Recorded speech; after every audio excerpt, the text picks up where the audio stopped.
7 days a week, 365 days a year doing that. I know you're young, but you're going to wear yourself out, my guy. It's going to be tough.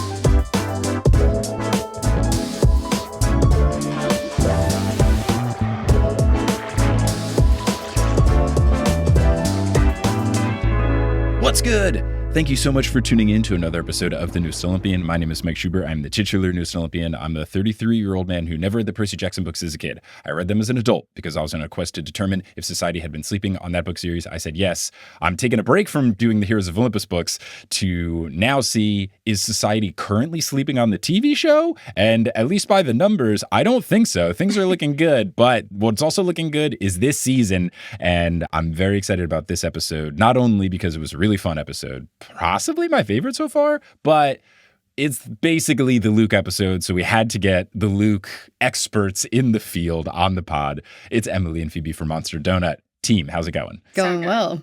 I am delighted to have you here, and I'm also delighted that we can now end almost a year-long streak of not talking about how we went to set. Oh my God, we did it. We did it. We, against all odds, didn't talk about it. Disney can't attack us with their very scary NDA. We did a live show where the chapters were about Vancouver, and we didn't reveal. And we towed the line where I very intentionally asked you, have you two ever been to Vancouver before? And it was hilarious. Everyone go back and listen to that episode. Important context was that live show was like a week after we got back. Yes. It was so quickly after. We were like reading the chapters on the plane because Phoebe and I forgot they went to Vancouver in those chapters. And we literally burst out laughing on the plane and then couldn't tell you why because that would be a spoiler. Yeah. And then we got to laugh about it later when we did the show.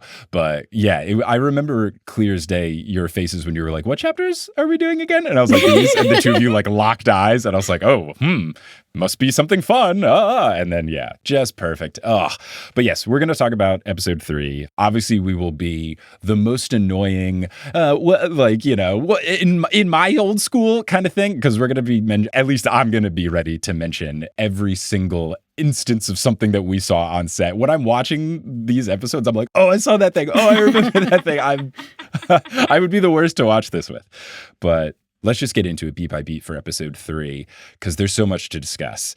And it starts right away with Clarisse. And I didn't clock initially that it was the attic with the oracle. For a second, I was like, is she in the boat already? Because she like goes up like a hatch or something. And then it took me a second. You didn't see the scale, the uneven scale in the foreground once again. Sorry, I missed it. It was a little dark. I saw like a wheel of something, and I was like, that could be a boat thing. Another sign of Nemesis, yes. Oh, love Nemesis. I know about her now. This is our running gag. Ethan Nakamura haunts this series.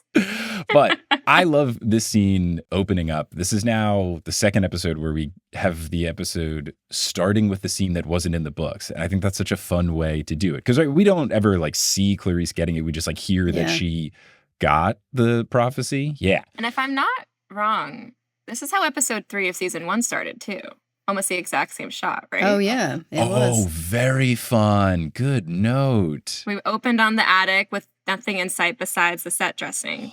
Look at that. Wow. The attention to detail. This is why we have experts on the pod, because I'm too busy being like, look how cool everything is. Yeah, that's super fun. Now, I was very intrigued to see what the mist person would be, since Percy's was Smelly Gabe. I was like, who is it going to be for Dior? Even before we get to that, I think Dior, who plays Clarisse, nails fake tough guy so well. She's such a good fake tough guy. Like, she's certainly terrified. Understandably so. The Oracle's creepy as hell. The attic is creepy as hell. She is doing such a good job of like, well, no one's around, so I don't have to be super tough. Like I just thought it was really good acting. Really good facial acting from Dior in this scene. Yeah.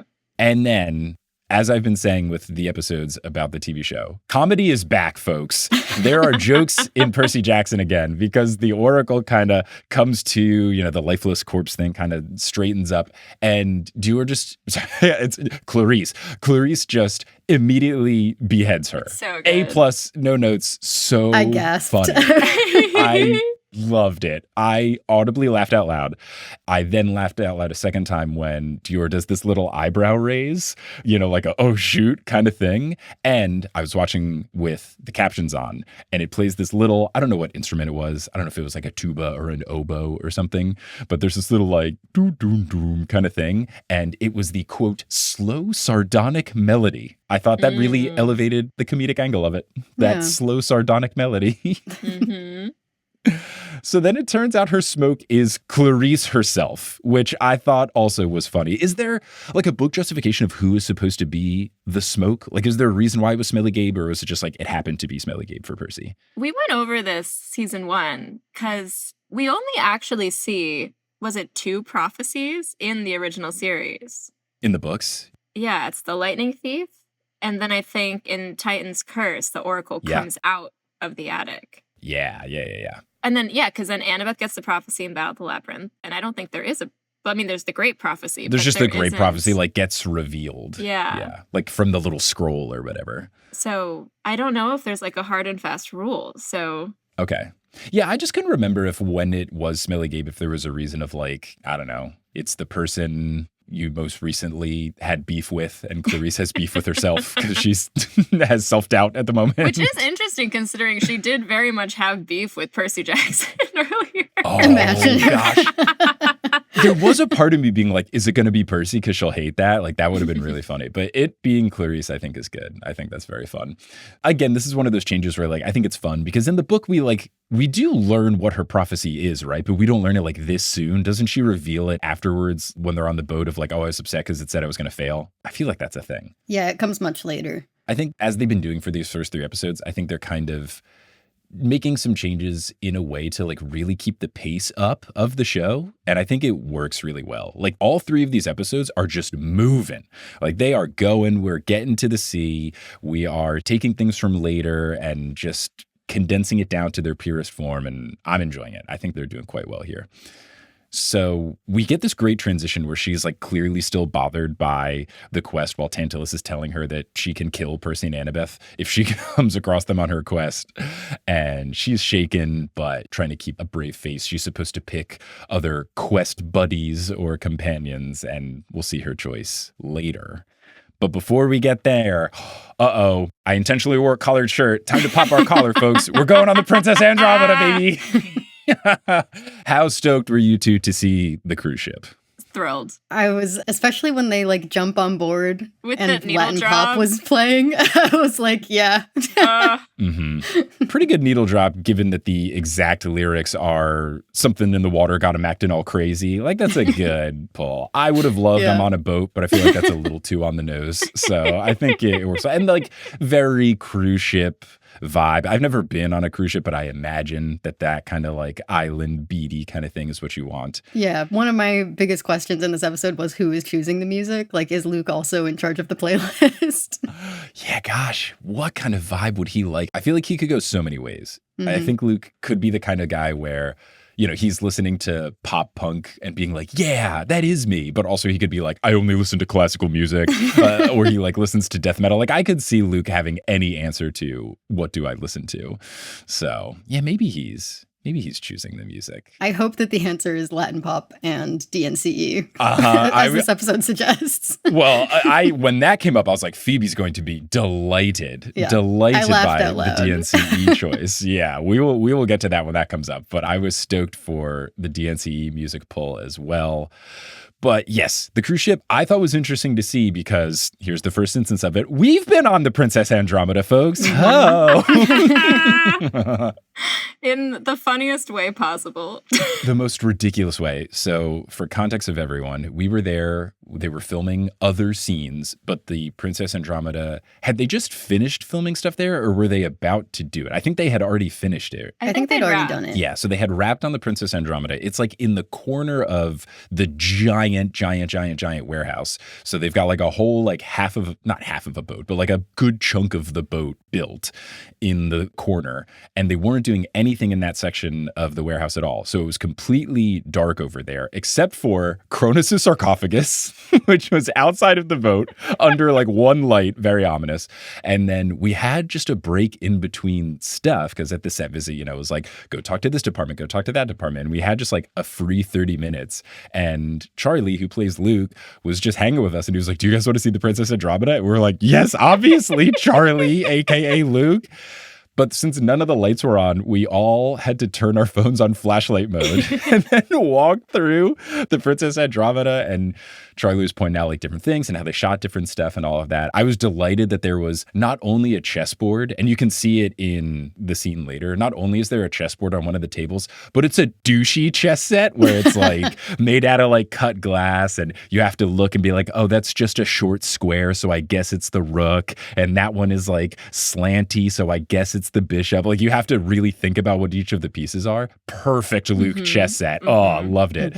But yeah, it was such a fun way to tour it. And then we tried to take a bunch of pictures in it, but we had to get the flash to work properly because it was so dark, and it was a fun time. Any thoughts from our Princess Andromeda adventure from our visit before we get into what the show does? I just think that was like the ideal way to experience the Princess Andromeda is to like, we were all joking that we were ghost hunting because it was completely dark except for our flashlights. And we're walking down like that hallway we see later with all those creepy Kronos portraits. It'd be like flashlight on a portrait, be like, ah! Yeah, like I need everyone to imagine that first hallway that we'll get to that has all of those paintings on the walls, but like your only way of seeing it is that you turn your flashlight onto it.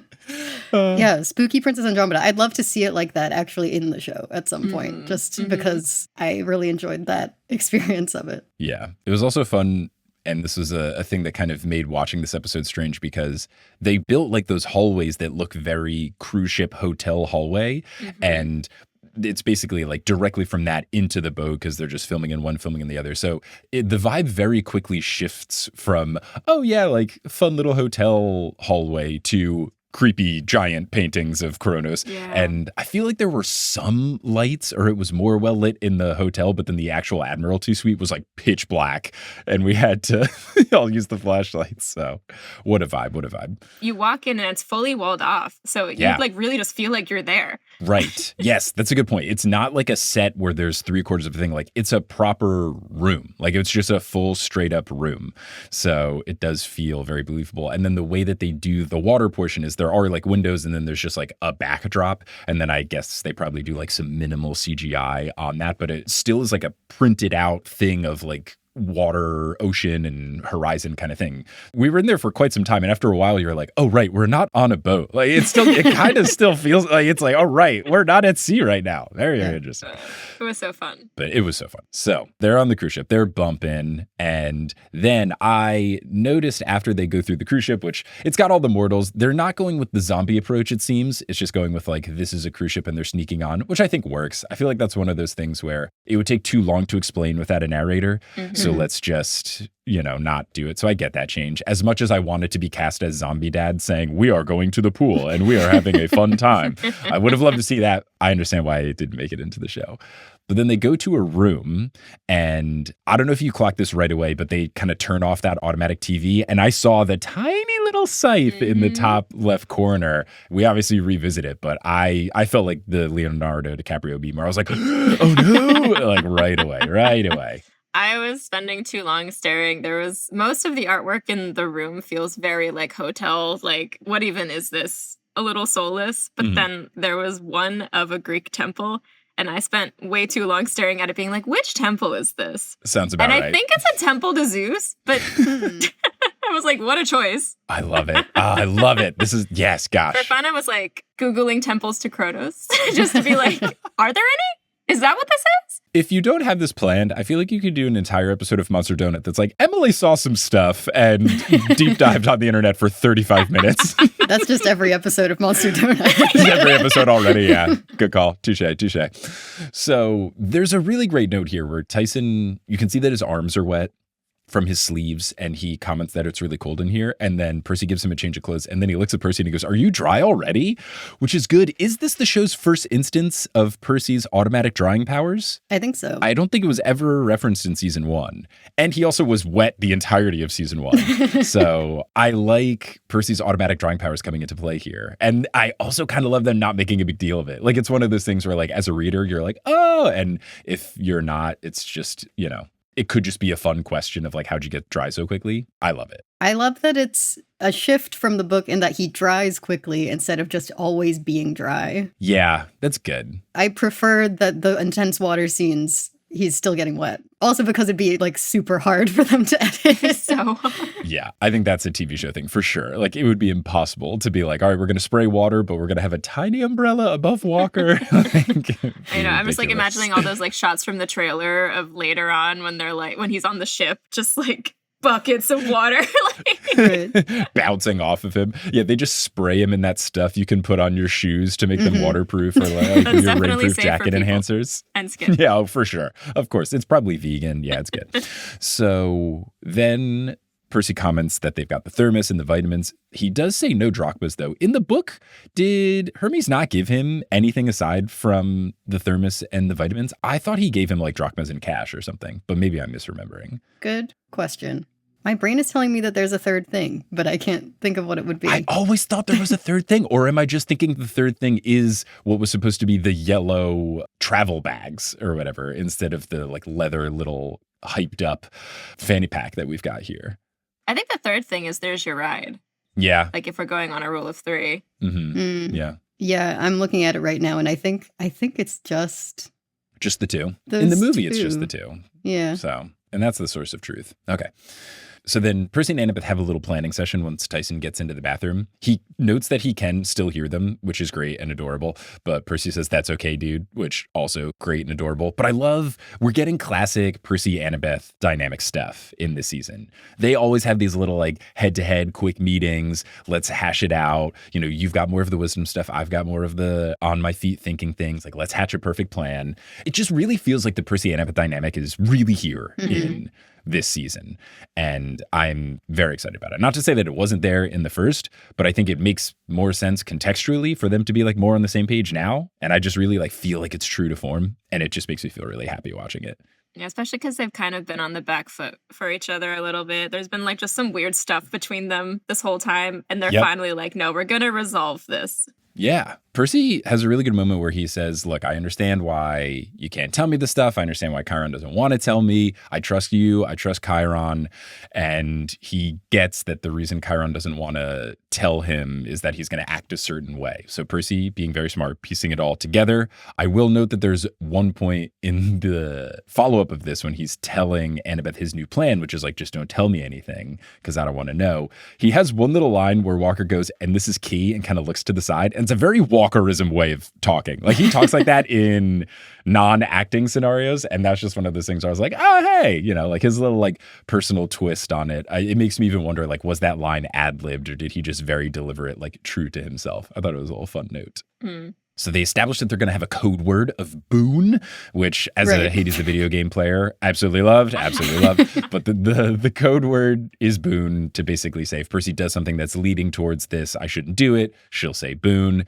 And after saying that, Tyson goes, this stinks. And Percy goes, well, it's not your code word. Great. Love it. But what stinks is monsters. Tyson says he can smell monsters. And when he comes out and has this revelation, I got to say, the eye looked really good. The eye, I think, is looking great. And in this episode in particular, I don't know if it's just because of the lighting or whatever, but I felt like the eye was mad believable in this episode. I was very happy with it. Yeah. I really feel like they're able to keep so much of like Daniel, I'm sure, emoting so much with his face when he was filming. Yeah. Which is fantastic. Yeah. They were talking a big game when we were on set and we didn't get to see any of it, but they were really hyping it up, saying it was going to be good. I think it's living up to the hype. I think it's pretty good. Yeah. He's killing it. Yeah.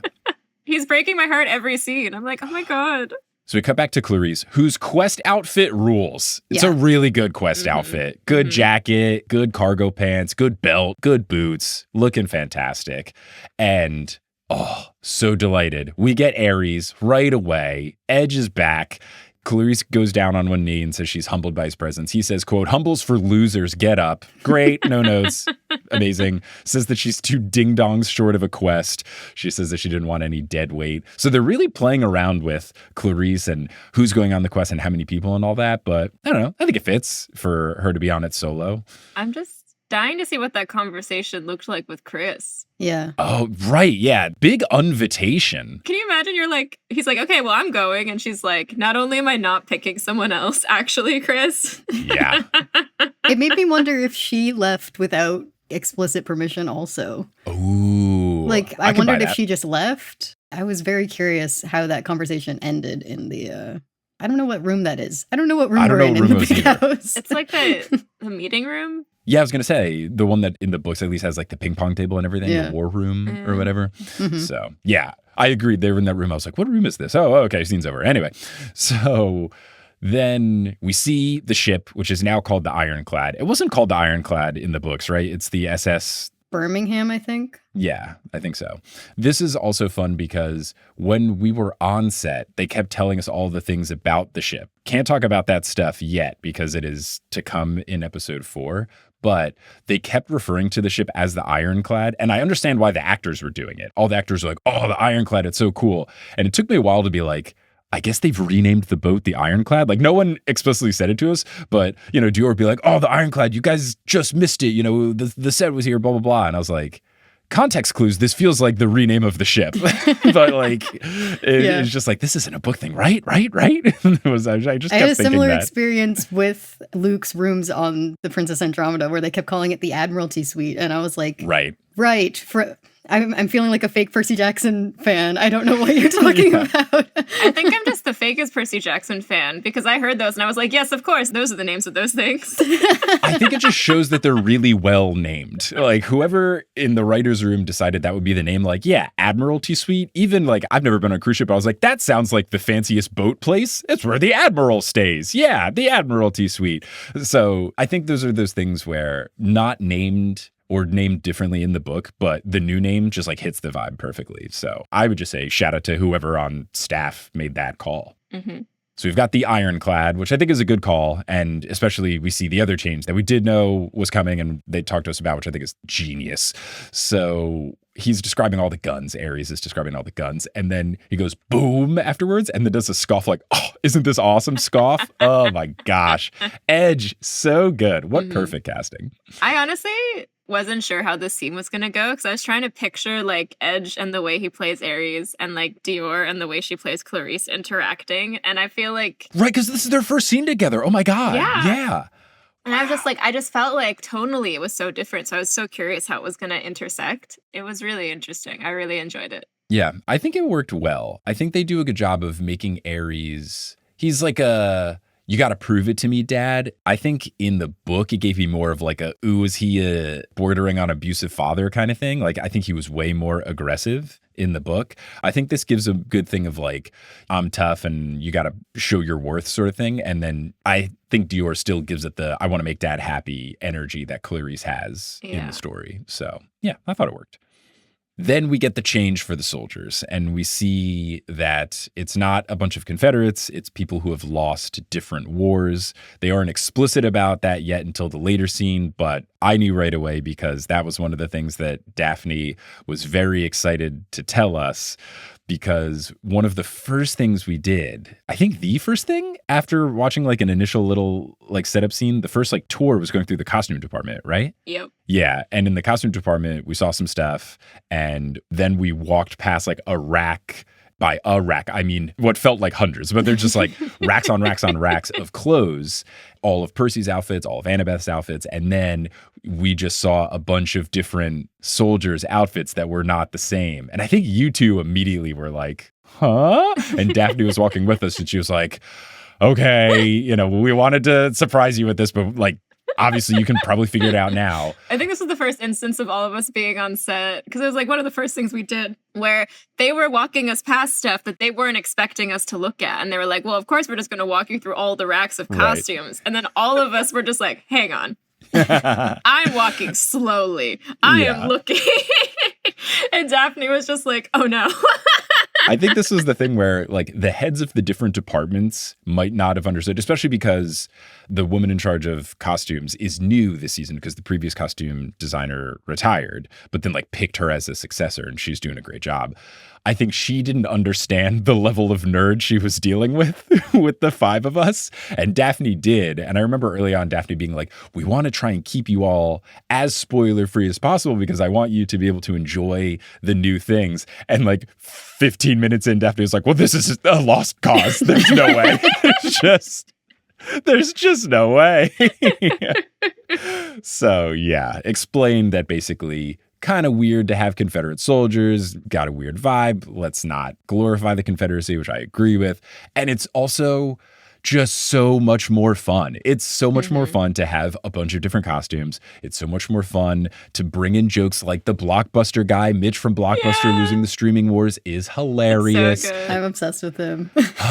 Like, it's just so much more fun. It's just so in the spirit of like the Percy Jackson too, of just like, I love it. Yeah. I'm also so excited to watch this scene with my dad because I know my dad, the way I am with the Greek stuff, he's going to be like, oh, I know what word that's from. I know what word that's from. I know what word that's from. Yeah. From the brief interaction I had with your dad at the aforementioned live show. Yeah, that sounds right. It runs in the family. Just different subjects, same nerd. But yeah, I think it's fun. And I agree. It does feel like a Percy Jackson thing. So I don't know exactly who made the call here, but like it feels on par with Minotaur wearing tighty whities, pen that's a sword. Like it's like, oh, that's so, it just feels correct. Even though it's a change, it feels like the exact right vibe.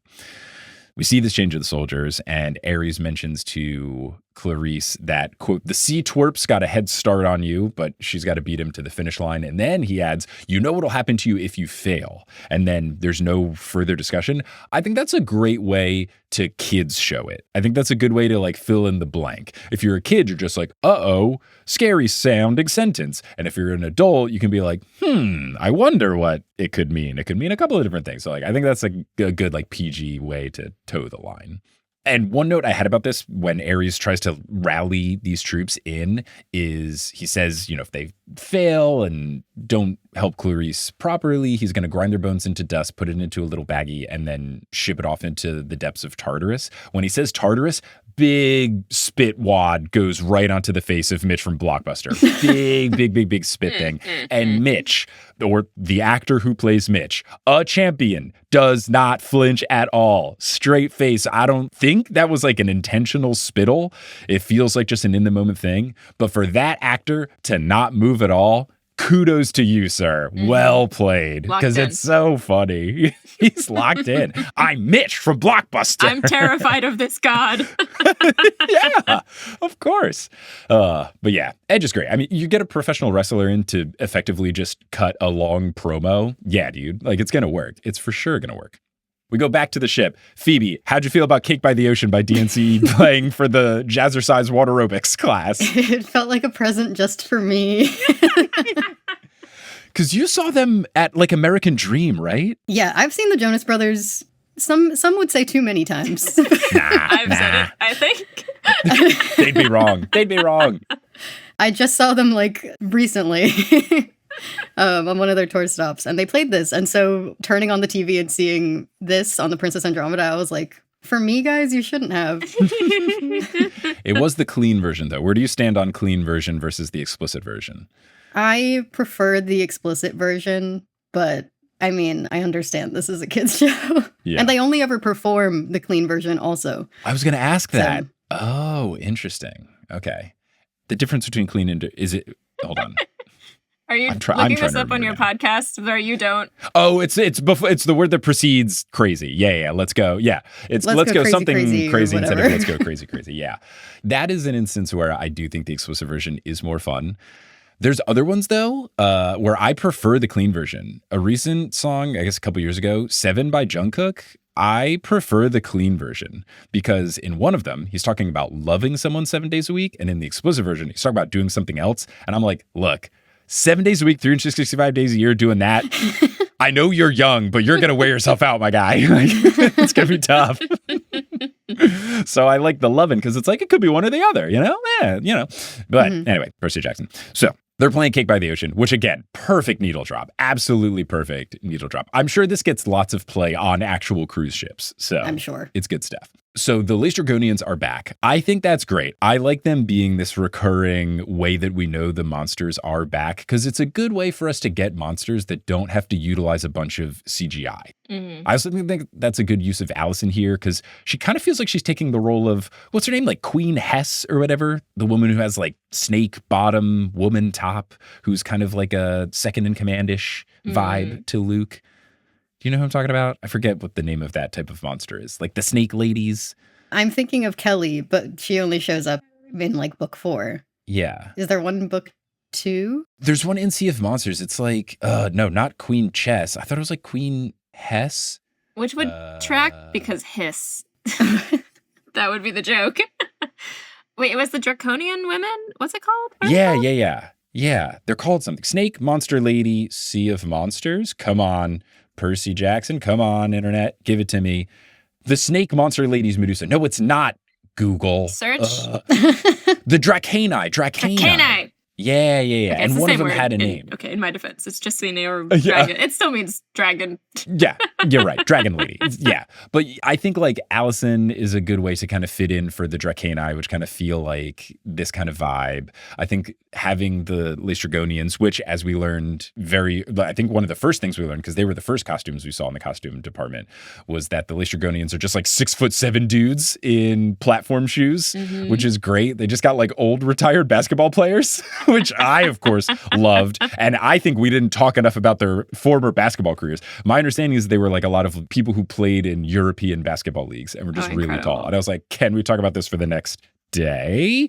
Where are they? Can I talk to them? But, I guess we had to talk about the Percy Jackson series when we were there. But I think the Giants being back is really fun. Yeah. I like Allison also as like, I think it achieves that sort of slow burn into like, oh, this is not what we think it is. In terms of like not understanding how she really falls? Or... Yeah, in terms of like, I think when in the book, when they're on the Princess Andromeda, it's like horror movie beats, right? Where you're like, something's off here. Something else is off here. Right. And then they kind of start seeing the monsters and they're like, oh, but like one of those first beats that the like, we are having fun in the pool bits. Yeah. Versus like, I think Allison is kind of like, oh, that's a demigod. Friend? Oh, wait. But we saw her before and we don't like her. Oh. Yeah. Uh-oh, and they don't know, Right. That's a key thing is I have to remember that when you read the book, you don't know Luke's on the ship right away because Hermes withholds that. So yeah, this is a good, monsters are here, something is wrong. Oh, and you're right. In the book, it was, zombie people. But now in this one, it's like, it's that person from the opening scene of episode 1. We don't like her, right? Isn't she on Luke's team? Oh. And then Percy has the same thing when they eventually realize it's not just a Luke team boat. Luke's on the boat. Oh, that's why Hermes sent him. So yeah, you're right. It's a good, having us slowly reveal, which I think is like a tentpole of the Percy Jackson series. Like usually you get those slow reveals. And I think that this was a valid criticism of the first season is that sometimes it was just all of a sudden like, we're at a thing. And you learn immediately what's going on. And I don't think we had that this time. So I think it checks out. So we do see Allison, who is reading Huntress Magazine, which, great, would love that prop. I do not remember seeing that in the prop room, but Huntress Magazine. It was in the prop room. It was? Okay, I didn't remember it. Well, because they pointed to a pile of stuff, and they're like, this is Allison's stuff. And Phoebe and I, who've been obsessed with this character we knew nothing about, were like, Allison! Okay. I don't think I went to the... Yeah, I didn't go to the Allison section. I was too busy looking at other props that haven't shown up that I won't. Oh no, the chariot hats that the people wore in the stands. I was too busy looking at all of them and wearing them. They're so fun. There's definitely a picture of you with Tantalus's crossbow.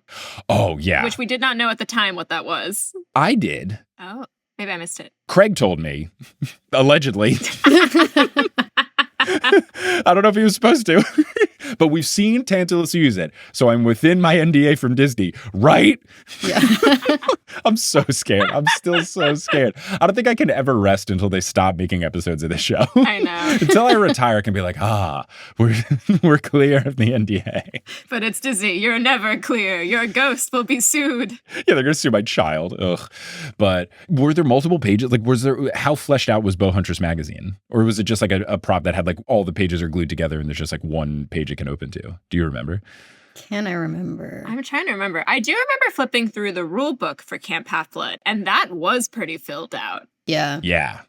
That was detailed. This one I don't remember. I do remember it read like a hunting magazine, at least in my memory. It wasn't like blank. Like there was definitely stuff in it. It could have just been a real hunting magazine and then they just put a new cover on it. I love something. the fact that there's not only enough demigod audience. Well, actually, no, she's reading Bow Huntress. I guess that doesn't have to be a demigod thing. In my head, it was. But in my brain, I was like, oh my God, there's enough of a readership, not just for like a bow hunting demigod magazine, but specifically one geared towards women. We love. Yeah. Gotta love it. What's the demigod media conglomerate? What's the Hearst? What's Condé Nast for demigod? Condé Nasty.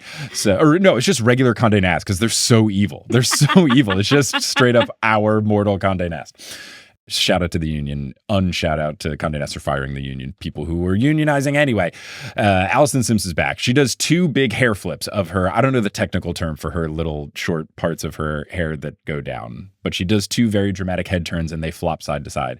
And then Percy can tell right away that she has had a run-in with Grover. And this felt just like an empathy link thing. Like he hears Grover's voice, so that just feels like, oh, this is our first instance of non-dream empathy link. Is that how you two read it as well?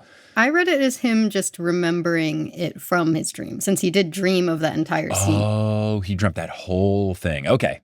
Yeah, right. That's a good call. Okay. But then after he says to her, like, oh yeah, like you had a run-in with Grover, we get a third hair flip from Allison. And then she starts to like wield her dagger. And then I heard a noise and I realized I'm becoming familiar with the pen turning into Riptide noise. Like it's becoming like a signature. You don't even have to see him do it. You just hear like the clink, clink, clink that they've been using every time. And that's fun. Like the show having a trademark thing for Riptide, because in the book, you can't hear it. You just have to imagine it. So for there to be an audible way that we know Riptide is coming out, I think it's super fun. It also means they don't have to keep CGIing the pen turning into a sword, which I'm sure they love to avoid. But I think it's cool. I think it's a cool thing that we get with the TV show. You know, it's the joy of doing an adaptation. We get something that a book can't do, which is fun. So this is like our first like real proper fight, not just like them getting attacked. I got to say the fight choreography, pretty sweet. Walker and the actress playing Allison and even Leah, like they're going at it. Big swings, getting pushed, very believable. The cuts to stunt people when they're falling didn't make it obviously look like that's a different person. I thought it was really solid. Yeah, it was a good time. She's so ruthless. I'm so interested to see what happens with her really character over the course Allison. of the season. It's fun. It's fun. I like having a new thing for folks like us who know the story. Like, it's fun to not know 100% of what's going to happen. It's fun to have a little bit of, I wonder what this is. They did this with the pearls in the first one. There's an extra pearl. What does that mean? Like, I like not just sitting back being like, well, now this will happen. And then just being grumpy anytime it diverges. Nah, this is fun. I'm having a blast. So she falls off the railing very far down into the water and still, we'll see later, she ends up being okay. But I laughed out loud when she fell over. I mean, it's a good, just like, bye person that we don't like. I thought I it also was just great. like, did you see why she fell? She like went to get Annabeth and Percy kind of like tackles her to safety. I love that. It's good. It's really that. good. It's like there's a basketball move called pulling the chair out from someone, which is when they're like trying to back someone down and then utilize the defense as like a stabilizing force. So you like go back really hard and then you expect the defender to push against you. And sometimes defenders will intentionally step to the side so that when you do your thrusting backward, you just fall over. And it felt like an assisted chair pull. I thought it was good. It was a really smart move. And then just a big toppling fall, really far fall. I'm never going on a cruise ship ever. I can't imagine. Ugh. I know. So then we learn, because the next scene is them going back to their room and just dumping out her bag. So they stole her purse. Yes. Great. Smart move. Really, really smart move. So they steal her purse. They dump out all of the contents of it onto the bed. And they are going through all the things. And the first thing that really becomes clear is this golden Kronos key card, which has a little scythe. It's gold. It's got the scythe in black. And then I just thought it was funny, given especially where I'm at. I'm in between reading and covering the Mark of Athena and the House of Hades. And Percy takes the card and shows it to Annabeth and goes, the Mark of Kronos. And I just thought someone talking to a child of Athena saying the Mark of and not saying Athena, it's just really funny for me. So hands it to her. And then we get the built into the TV, voiceover, welcome to the cruise ship video, very much like a hotel thing. And there's been things where, people, my podcast listeners are way too nice and they're saying things like, you should be cast as the voice of Blackjack. No, I'm not a real actor. I shouldn't be. They should cast Jack Black as Blackjack. It would be perfect. But they're going to get real people. I'm a little upset that there was no casting call to podcasters for voiceover of cruise ship informational video guy. I could have knocked this out of the park. I could have done this so well. But then you would have had to be Team Luke. Right, canonically. I don't care. I take it. No, I'm playing a role. I'm just method. Maybe there's still room because we got our Princess Andromeda orientation film. Where is the Camp Half-Blood orientation film? Right. Look, it's not impossible that we could all be asleep New Yorkers in season 5. That's like the one thing I'm just holding up. It's not impossible, but we'll have to see. But yeah, this was the one thing where I was like, oh man, a role I actually could have done. Oh no. Because even me being zombie dad, like that wouldn't have happened either. But I could have done voiceover of this, but it was really funny. They're showing different photos. They're saying the mist will protect you so you can do all of the crew's activities. They then cut to a picture of the 3 Laestrygonians bowling with fired up bowling balls in a bowling alley celebrating. Oh my God. Such a good note. It looked like such a cheesy stock photo. Yeah. Like it was really accurate. I don't know who did the photo, the Photoshop, whatever. It was such a hotel informational video. It's so accurate. It was so good. It also just felt like pure Percy Jackson humor. Yeah. Oh, yeah. Oh, yeah. So then this is where Percy has the realization, this is not just a Luke army ship, this is Luke's ship. And then they cut to an external view of the Princess Andromeda, and you can see a big flag on the front of it. Same thing as the key card, golden flag, black scythe. So they're not doing the purple, because it was purple and black in the books. I wonder if that's going to be a consistent thing. Like, will gold be the color of Kronos? Which I don't hate, given the whole golden eye thing. Like, if there's any other color to pick, that one would make sense. I've always associated it with gold. I honestly forgot about the purple. Me too. I can't, because when I made the Ethan Nakamura pins for TNO, they're purple and black. When I made the E2 No Ethan friendship pins, I made them black and purple to be as on brand as possible. I also just was fascinated with the potential of the Kronos Army art department, like where they make arts and crafts, because they have the big banners and stuff. Like, when are they taking the time to make these? There's crafts on the cruise. Like, there must be. Even in the promotional film, they're like, sail into the golden age. And that's just sort of like Kronos' whole deal. So to me, it makes sense. Yeah. Mm-hmm. It feels also on brand just with like general Kronos lore, because in Hades 2, the video game, his motif and everything is gold. It's all golden sands in the Kronos-ified version of where he takes over. I won't say too many spoilers, but good game. Everyone should play it. Hello and welcome to the Sea of Sponsors Houston edition. I'm at my parents' place for the holidays. I'm in my sister's old bedroom closet, and I'm here with updates about the podcast, so let's get into it. First up, just a reminder, it is not just these episode breakdowns that we are posting, but we've got bonus content galore. We've got interview stuff that I've been posting. I posted the full Uncle Rick interview, video version of it as well. I've posted this past Monday the episode 1 and 2 relevant questions of the other junket stuff. I'll be posting the episode 3 and more relevant ones next week, and then the episode 4 ones that will conclude my junket coverage.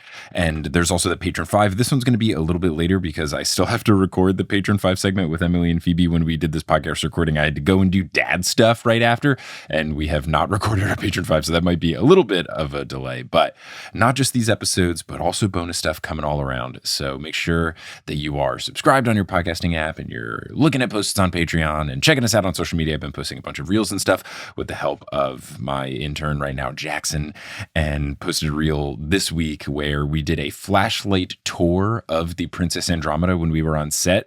We talk about it here in this episode, so if you want to see what that looked like, you can head on over to the TNO Instagram at Newest Olympian. I recommend following. I've been posting a bunch of fun stuff over there, so check that out. I will also be posting some fun memes in relevance to this episode, some taken on set, others just classic meme template format. So check all that out. The TNO Instagram. It's a good time. Now, other updates with the show. We have our Australia tour coming up in January of 2026, and the New Zealand right afterwards at the end of January and the beginning of February. The Australia shows, you can get get tickets to right now at thenewsolympian.com/live. We will be in Sydney, Perth, Melbourne, and Brisbane on the 3rd, 10th, 17th, and 24th of January. And then things are not 100% locked in for New Zealand yet. Christchurch is potentially going to be on January 30th, and then definitely February 1st will be Wellington, and then Auckland is a potential somewhere in the February 5th through 7th range. I have to get those all secured, but the Australia stuff is for sure happening. You can get tickets right now at thenewsolympian.com/live. When I figure out exactly what chapters it's all going to be, I will post that also on the TNO Instagram. Follow at @newsolympian on Instagram is the main message here. Now, I'm recording and posting this on December 17th, 2025, which means Christmas is but just over a week away.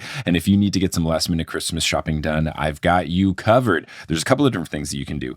Shipping might take too long for some TNO merch. You can still try it and then say to your loved one, friend, whoever, neighbor, mailman, that, look, I got you some stuff that's coming. But if you want some guaranteed stuff, you can get some instant download things from the TNO universe. First up, if you go to thenewsolympian.com/merch, we do have some digital items. We've got ringtones. We've got replays from past live shows. You can also get replays of past live shows at patreon.com/thenewsolympian/shop. That's where we've got replays of a couple of different live shows that we've done. The one that opened up the Son of Neptune, the one that opened up the Mark of Athena, the one that ended the Mark of Athena, a half Potterless, half TNO show where Johnny and I did a bracket for who's the best demigod that isn't Percy. So you can get all of those in addition to other digital things that aren't strictly TNO, like The Last and the Curious. You can get all of these things instant digital download, and then you don't have to worry about shipping. The other thing that you can do that's instant delivery is you can gift someone a Patreon membership. So if you go over to patreon.com/thenewsolympian, you can gift someone a membership, and that's a pretty sweet situation that you can do. You can give them any sort of the tier. You can set it for what the duration is. Makes it super easy. And now's a great time to be a patron because you can get access to the Patron 5. You can get access to other exclusive content, behind the scenes looks into things that I'm sharing, when I do director's commentaries and bonus episodes about the show and my set experience and the junket experience and all that kind of stuff. And also, since I'm posting twice as many episodes, now having ad-free episodes is twice as cool. So you can check all that out on the TNO Patreon. And speaking of the TNO Patreon, I want to give a shout out to the folks who have joined the Patreon most recently. Shout out to our newest God tier patron, Nico, not Nico, but Nico is spelled with a K the first time. So Nico with a K, not Nico with a C. And then shout out to our newest demigod tier patrons, Cinnamon, Alicia, Savannah Raider, Jonathan Vandenboss, and Double Up Boon have another subscriber. That is a Hades 2, the video game reference, reminding me I gotta play some more Hades 2. It's been too long. Thank you all so much for your support. May Hermes, the god of travelers, bless you that if you are booking travel, whenever you make the purchase for your airplane or train tickets or hotels or whatever it is, that you end up getting it at just the right time and the price jumps like right after you buy it and it doesn't dip right after you buy it, making you think, why did I do this? If you're all caught up in the New Olympian and you're looking for some new content to consume, you are in luck because I make a whole bunch of content. And one thing that I make that is a little different than podcasting,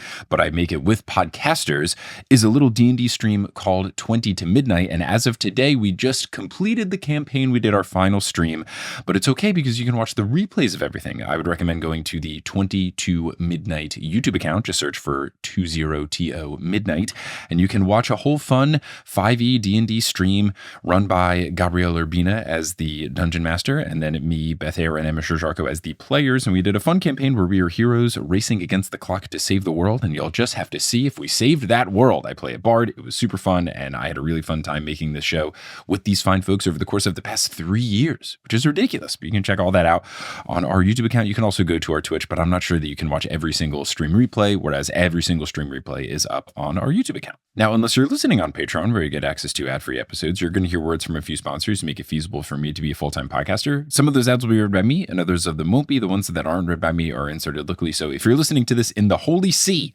Vatican City, don't be surprised if you hear an ad in Italian or Latin, and maybe one sung like this. But once those ads are complete, we'll get back into this episode of the New Olympian. But now we cut back to the Ironclad, and the captions let me know that daring instrumental music was being played. And also there was my favorite, indistinct chatter. But then we get some more distinct chatter, and I'm glad I had the subtitles on because one of the people on the boat goes, "This Aries kid wouldn't know a kraken from a jellyfish." Really good, really good. So before we got more like actual reveals of what wars they were in, I did spend way too long staring at all the soldiers lined up being like, who are you? Where are you from? Did you guess any correct? Did you I think nail so. any of them? I mean, the first guy that looks like the most ancient soldier, I think is a Carthaginian. Okay. I was fascinated by this one. Because I was like, famous defeats. And then there was like, it looks like a Japanese officer. So I was like, Midway? Okay. Yeah. Question mark? And then I was like, that guy looks Napoleonic. And then I'm looking at these like British sailors and I'm like, they're clearly like British or American sailors. What is like a major British or American like sailing laws? I landed on like Gallipoli and I was like, sure. Yeah. Famous defeat, Winston Churchill, World War I. It was like a whole disaster that I feel like we don't. Anyway, not important. But I was gratified to hear them have British accents in this scene is the point of the story. Because I was like, okay, so they are British. I was right. We cut to them in like the mess hall and they're doing your classic yo-ho, yo-ho Pirate's Life for Me, but it's a song where they mention Asphodel, they mention Elysium. Shanty. This is it's another, I don't know if they got Joe Trace to do this song as well. I feel like this is something I want to ask in interviews. I just love how we appear to be getting an original song every season. Keep it coming. Look, we got the consensus. Now we got this Asphodel chant. Come on. It's good. Like, it's so smart. It's such a good detail for them to include this in. I love it. And then this is where we get the lore drop of Mitch from Blockbuster losing the streaming wars. Perfect joke. And then Clears comes in. She tries to rally the troops. Unsuccessful. She mentions the coordinates that they're going to. I'm concerned because she says 3137 north, 5612 west. Not the correct coordinates. That is not what Grover said. It's also not what Tantalus said. So I don't know where she got this number. And I don't know if it's supposed to be wrong or did the show mess up? My theory is Tantalus keeps saying different numbers. Okay. Like he just keeps getting it more wrong the more he tells people. Okay. Because I think the real That's numbers are 30, 30, I've got them written down. 31. 31, 75, 12. Right? Yes, we did hear Aryan say that 7,000 times when he was filming that dream scene. 30, 31, 75, 12. I think. Yes. Tantalus in episode 2 said 30, 24, 75, 12, which is still pretty close. Like it's still in the middle of the Atlantic Ocean. These coordinates that Clarice said are also in the middle of the Atlantic Ocean. They're not in the New Jersey thing that we'll get to later. So I don't know. Are any of them Doylestown, Pennsylvania? No. Oh, but I was so happy that joke was basically in there. We'll get to that when we get there. But I was like, oh my God, it's me. Oh, wow. They wrote me into the show. So she's trying to rally them. They're not really listening to her. And then we come back to our trio of Percy, Annabeth, and Tyson trying to plan and everything. Tyson being the stand-in for the person who doesn't know what's going on or the person who didn't read the books or the person who didn't see season 1, I think works really well. I think they did a better job this season of the exposition tales not being dumpy. Like they felt like the right amount. We learn stuff, but they're not dragging out and being too explainy. I thought it was good. They do this like tag team way of explaining the Kronos backstory. And then Percy tells Annabeth like, let's kill Luke. And I was like, yeah, dude. Like he's just right away. He's like, all right, here's my cool plan. Let's murder Luke Castellan. And I was, of course, fully on board. I was glad that we got this because we had been talking last season by the end, like, do we think Percy's going to have that same attitude based on their interactions this season? Like having these whole conversations. And then Percy turns around and is like, I still want to kill Luke, I think. Really good stuff. So Annabeth hits him with a boon and Percy immediately goes, okay, I can see how this isn't going to work. You can just say boon to win any argument, even if you're wrong. That's the most New York thing he has said yet. Just to immediately establish, you are wrong. I am right in the one argument we've had since establishing this rule. It's so good. I love it. Now, Annabeth explains that she's really upset with Luke. No one's more upset than her. Watching Luke stab the tree was like watching her brother stab her sister. I love that they are sticking to the Luke is my brother thing. This is good. I thought they were going to do this based on how they did season 1. They're keeping it going in season 2. I like this a lot. And then something will happen later where I think it's even more established that we're not going to get the weird Luke Annabeth thing. I think we're in a good spot. I'm very happy. Now, true to Annabeth form in the books, she wants to save Luke. This is incredibly on brand. Percy says he's down with the capture instead of kill plan. And Tyson asks, how are you going to sneak him out with all these monsters? His plan, put him in a laundry cart. I laughed when the elevator doors open and you see that that's his plan. I was like, oh God. It took me a beat where I was like, what is the plan? And then a little bit went by and I was like, oh, this is the plan. Like it was really funny. The humor's back. We're back, folks. We do hear Kronos go, I've been waiting, when the doors open, really getting creepy. And then Annabeth asks Percy, okay, what's your plan? And he says, kick down the door and go, hi, Luke. And she's like, what? He goes, oh, or maybe bye, Luke? It's great. I love that he has no plan. Percy's got no plan. Ugh. Now, Annabeth reminds him that he can't defeat Luke in a battle. Percy goes, thanks for the vote of confidence. Allison storms by, so they hide. Fun little note, she knocks on the door. Someone immediately opens the door. So someone is like clearly on watch. Like there is almost no delay between knock, knock, let me in and the door opening. Mm-hmm. We get more of the Tyson mimicking, which I love every single time. Every single time is great. The mimicking then reveals that Luke knows what's up because they say something about the pet Cyclops and he goes, no, he's been claimed. So it's like, oh, we have confirmed that Luke has spies in Camp Half-Blood. That's a fun little note. And then Allison says, oh, they're right on the other side of the door, and they burst through. And I don't know if you two noticed that one of the people in the crew is Chris Rodriguez from last season, who's no longer Chris Rodriguez. Now, legally, he was just Chris R last season. So it's just Chris R is back, but that's a different Chris R from Chris Rodriguez. He's also, I think, credited in this episode as like rogue demigod Theo. Oh, I didn't see. So they've just completely changed who he's playing. So then Luke says, they're not going to fight. They're smarter than that. It's a good villain line. It's a really good way to be like, I'd kick your ass. It's very fun. And now we get the Admiralty Suite, our favorite. And look how well lit it is. Mm-hmm. It's so bright in there. It looks so different with the lights on. Now they take Tyson away, which I was worried about. But it's okay. We see the chess set. I was so excited about seeing the chess set. And then we get a fun exchange where Luke asks them, how'd you learn about this ship? And Percy, ever the trash talker, goes, your dad told me. Ooh. Charlie's face getting this piece of information. There's a story there. There's a story. I especially loved it because, like, he turns his entire attention on Annabeth when he says, how do you learn about this ship? And, like, she's keeping her head down and all this. And then Percy's like, your dad told me. And he turns with such, like, I wasn't speaking to you. And also, I hate what you just said. Yeah. Mm-hmm. The facial acting in this season is off the charts. I don't know if they have a facial acting coach, but there's so many compelling things. Like the worried looks on Annabeth's face, how conflicted she looked in episode 2. Oh, man. Really, really good stuff. So Percy continues saying, oh, apparently Hermes still has hope for you. I disagree. And Luke says, he probably ought to lose hope. And Percy tries to pitch like, look, the gods know you're doing this. They're going to do their full wrath against you. Why don't you let us take you and maybe Zeus will show mercy to you? And Luke says, Zeus doesn't do mercy. Look how he spared his own daughter. I mean, look, you're not wrong. You're absolutely not wrong. I think it's smart to continually point out how whack turning Thalia into a tree was. It's a very compelling argument for Luke's army, I gotta say. Yeah. Yeah. You didn't save her. Even Percy says something similar like a couple episodes ago, where he was just like, he didn't save her. Luke brings up the point that Poseidon should be the god he's worried about, right? I'm on the ocean, but he's too busy fighting. And then he kind of reveals by bringing them over to the sarcophagus and saying that with Kronos coming back, Titans are waking. So this would imply that the underwater ones are coming back and Poseidon's dealing with that. Annabeth, being the daughter of Athena that she is, pieces together the fleece plan and the overall plan and starts bringing in the Thalia of it all. And Luke, in a surprising moment to me, gets really upset and yells, you didn't know her. And I was like, ooh, that's deep.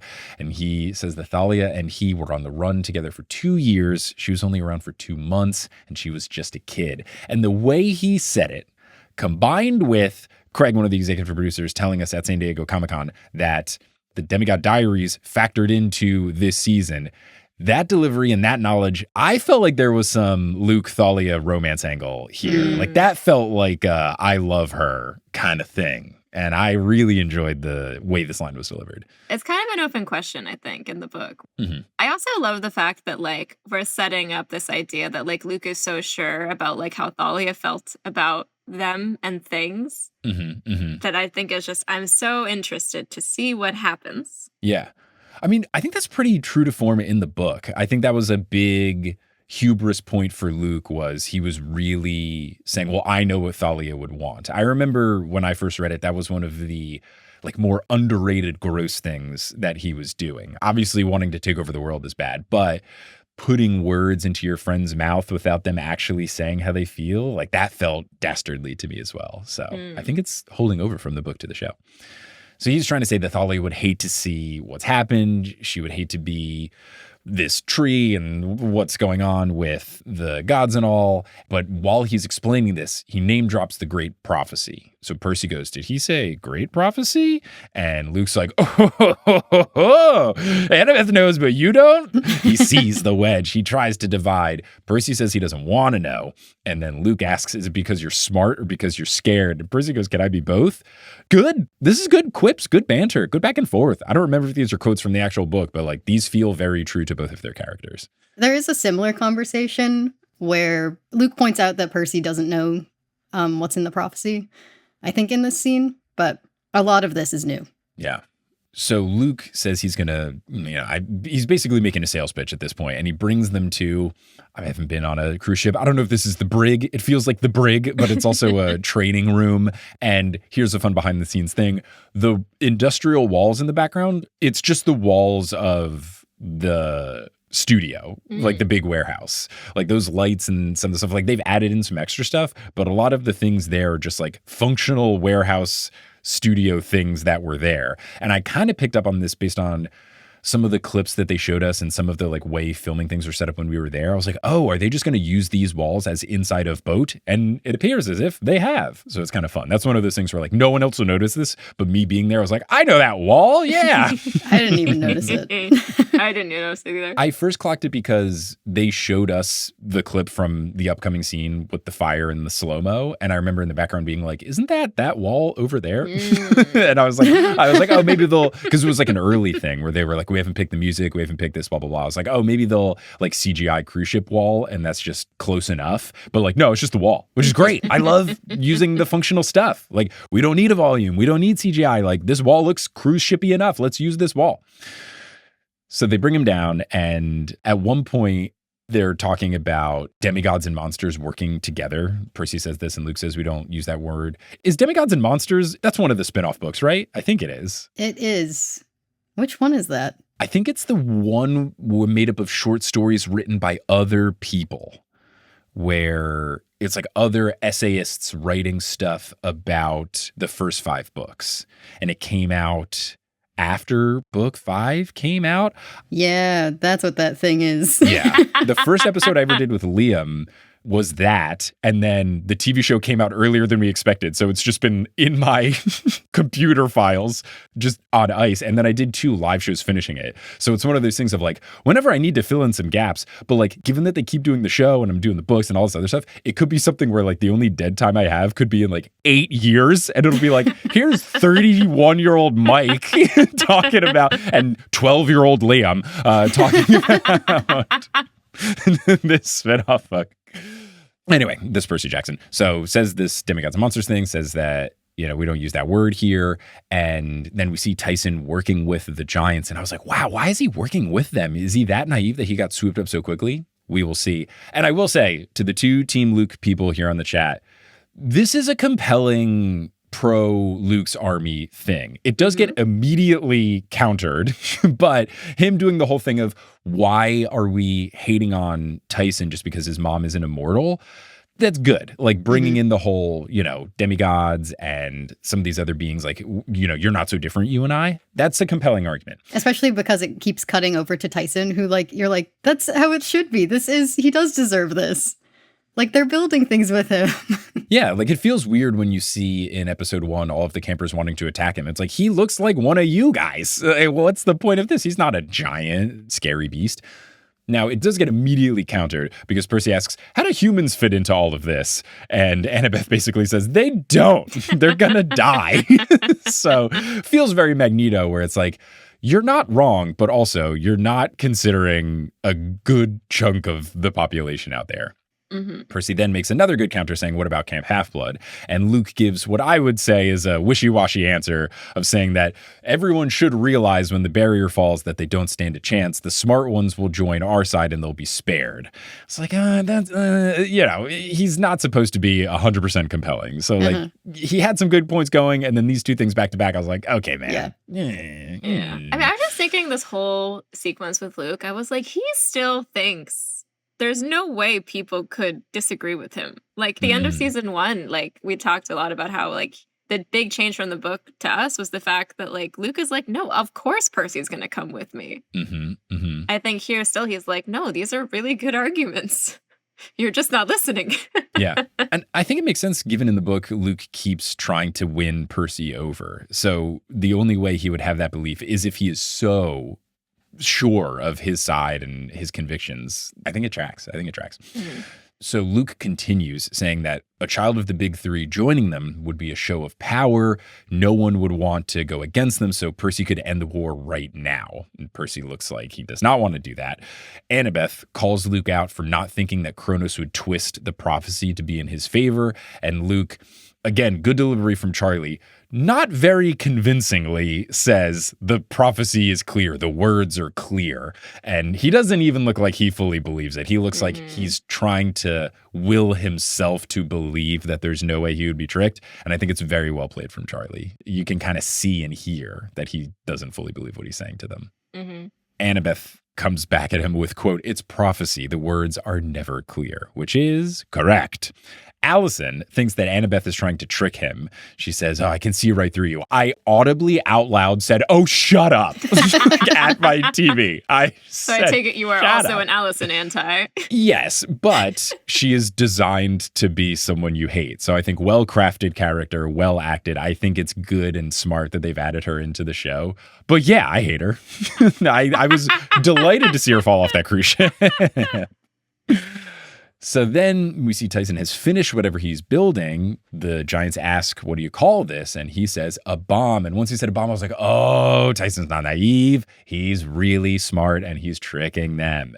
And then we get the explosion and we get the slow-mo scene that they did show us with no context and told us to try to guess, like right before we were leaving. One of the last things they were like, "Here's this." And then they showed it with different music that they were like, "We're not sure if we're going to use this," because it was a Led Zeppelin song.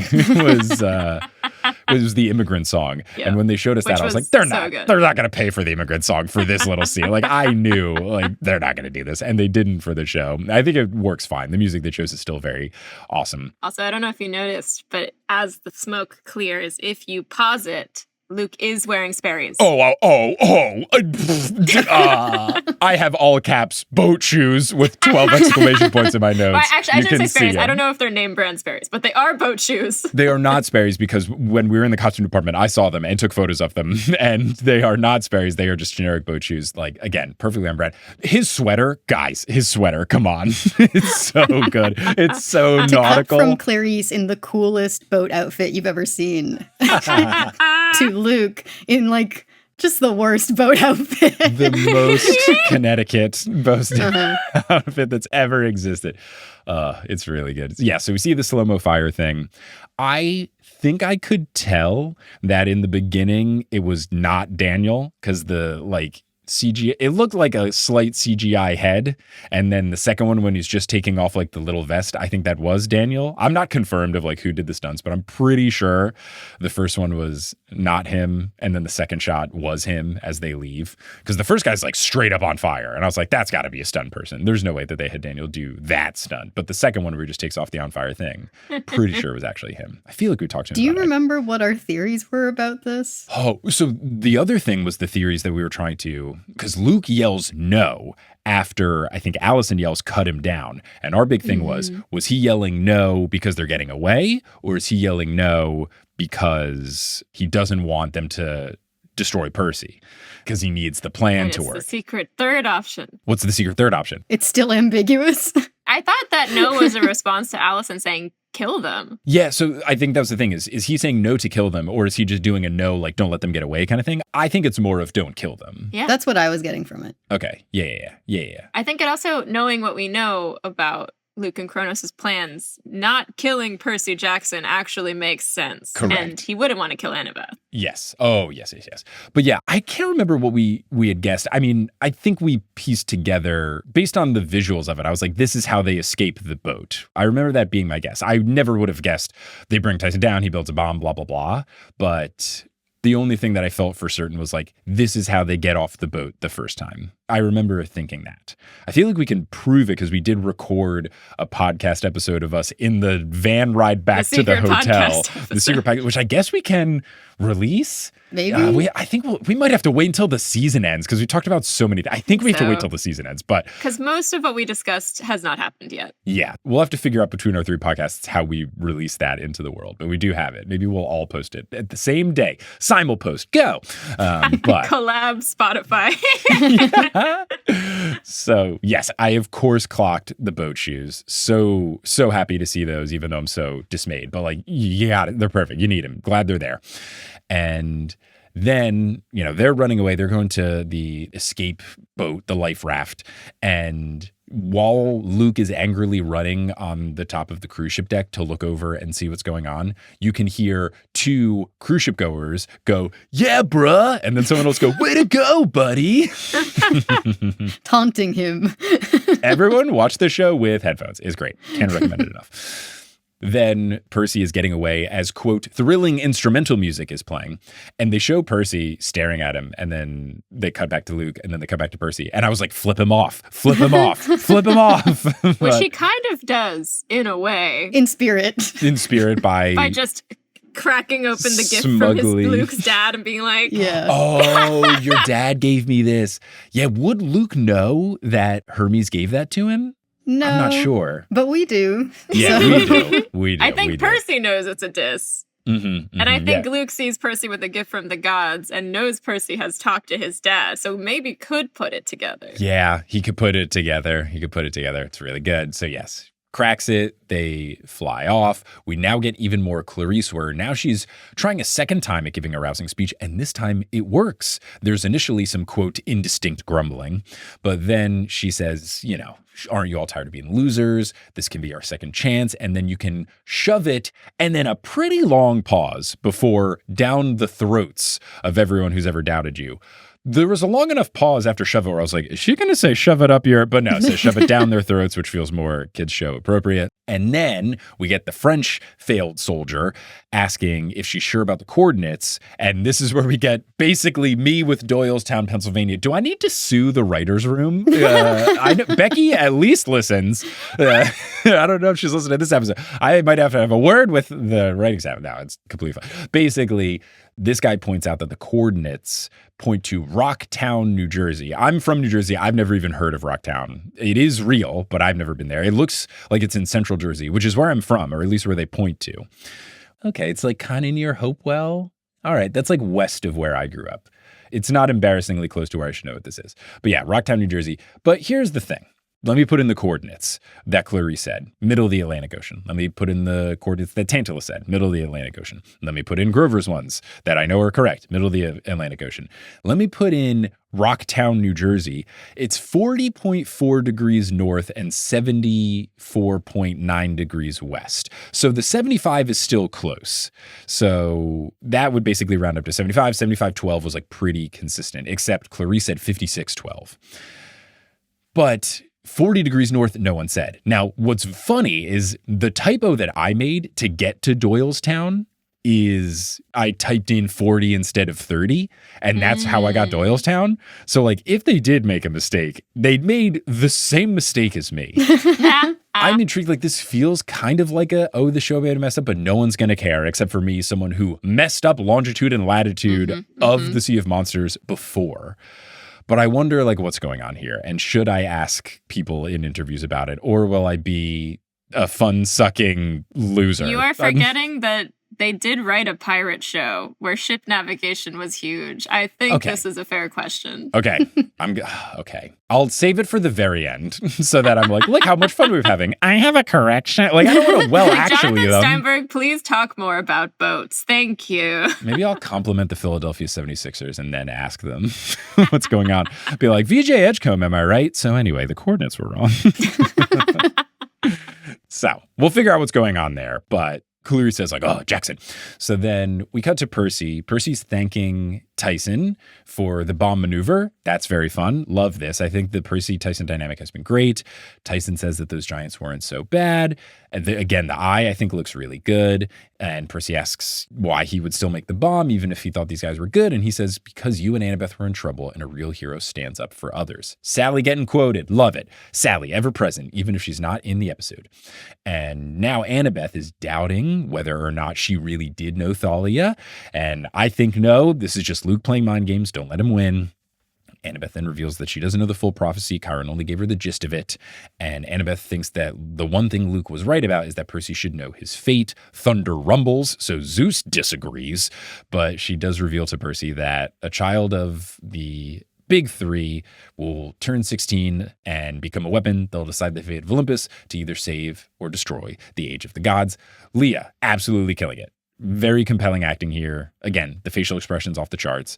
Percy says, yeah, you were right. I wish I didn't know, which is kind of like a gut punch ending. And then I could tell the episode was ending. I was like, oh no, don't let the episode end here. And that's where it ends. And then with the next time on, we see that we're going to get the Scylla and the Charybdis and the Kaleri stuff. So that's going to be a really fun one. But that's the end of the episode. How did we all feel? What did you all think? This was my favorite one so far. I really loved this episode. I think each one I like more. Yeah. Everyone, it's just upping. I agree. Yeah. Although, I don't know, the chariot race sequence was so good. It was very cool. It was very, very cool. Yeah, it was very fun. But I think every episode's like doing fun, different stuff. And this one really kind of establishing the Kronos of it all, I think did a really good job of world building. And I really liked it. Yeah, I might be a little bit biased because I love Luke. Yeah. But it has been my favorite so far. It was really good. It was really, really fun. Okay, well, that is the end of this episode. Thank you both so much for joining, for doing the Luke thing. In solidarity, I'll pop my collar for the ending of the episode here. But Emily and Phoebe, thank you so much. If people want to find you doing stuff, where can they find you doing stuff? You can find our podcast, Monster Donut, wherever you listen to podcasts, and find us on social media at PJOPod on pretty much every platform. Mm-hmm. Sweet. Well, thank you both so much for joining. Listeners, thank you so much for listening. And until next time, as we discuss the next episode, I mean, I'll probably put up an interview thing in between, but the next episode of the TV show episode of the podcast, where we talk about everything going down on the Ironclad. Until then, I'll just see you later.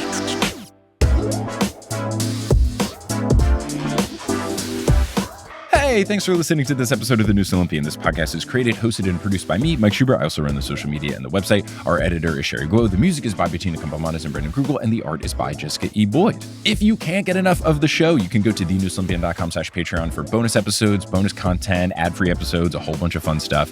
If you want to interact with the community around the show, you can check out the Discord, which is available to all patrons, or we're on social media. We're at Newest Olympian on Instagram, Blue Sky, and Twitter. And we've got a subreddit, reddit.com/r/thenewestalympian. You can also show your love for TNO by getting TNO merch at thenewsolympian.com/merch. Of course, want to give a huge shout out to our producer level patrons, Kelsey Gillespie, Vicky Garcia, Frida Vikstrom, Megan Moon, Polly Burge, Nikki Harris, Tatiana Schmidt, Sandra Rose, Josh Sayer, Sam Ruby, Mrs. O'Leary, Milo Kim, Sandkopf, Rayla Matthews, Sky Mallory, Mick Walters, Grace, Ginger Spursboy, Bradimus Prime, Skylar Sisters, Scott Sheldon, Ann M. Thayer Cohen, Bella, Percy Jack's Son, Kit Kat Crumbs, Jim Jam Koopy, Andrea, not Andrea, Jordan Ray, Nico's Black, Vespa, Zayden Wintergate, Terry Rothfuzz, and Certified Ghost King's emotional support friend. If you want to support the show in a non-monetary way, word of mouth is essential for podcast growth. You can tell a friend directly, say, hey, there's this Percy Jackson podcast I think you would like, check it out. You could leave a rating and review on whatever podcasting app you're using, or you could just talk about the show on social media. All these things really do help. I really appreciate anyone who has done so in the past, and I appreciate anyone who will do so in the future. But I'm just so thankful that you tuned into this episode, and hope you tuned into our next episode, where we'll be joined by Jillian Blum to break down episode 4, and there'll probably be a bonus episode in between. But until then, I'll see you later.